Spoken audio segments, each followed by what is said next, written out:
ইয়া নবী মুহাম্মদ ইয়া রাসূল মুহাম্মদ তুমি মোর শাফায়াত তুমি মোর শাফায়াত পেলে দিদার একটিবার তোমাকে খোদার কসম কলিজার খুন দিয়ে তখন ধোয়াবো তোমার কদম ওয়াইস করনি দেখেনি ভাঙে ইশকে সকল রাত তুমি মোর শাফায়াত তুমি মোর শাফায়াত ইয়া নবী মুহাম্মদ ইয়া রাসূল মুহাম্মদ তুমি মোর শাফায়াত তুমি মোর শাফায়াত আমার নবীকে মারা জন্য একটা কদম দুটো কদম তিনটে কদম সামনে এগিয়ে গেল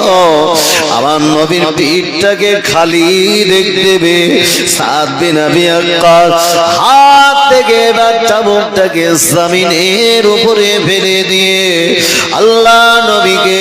পিঠটাকে সুন্দর করে জড়িয়ে ধরে আমার নবীর গর্দান বরাবর আমার নবীর দুই স্কন্ধ কাঁধে বরাবর আল্লাহ পাক পৃথিবী জমিনে আমার নবীর দেহের সঙ্গে একটা মোহরের নবুয়ত দান করেছিলেন ওই মোহরের নবুয়তে এসে হযরত সাদ চুমা দিল আল্লাহ নবীর এবার চুমা দেওয়ার পরে কদমটা জড়িয়ে ধরে হাউ হাউ করে কাঁদতে লেগেছে ইয়া রাসূলুল্লাহ ইয়া হাবিবাল্লাহ জুরামি সাদ আমি আপনাকে মারবো কখনো আশা করি না হুজুর আপনাকে কিভাবে মারতে পারি হুজুর আপনার মারা তো দূরের কথা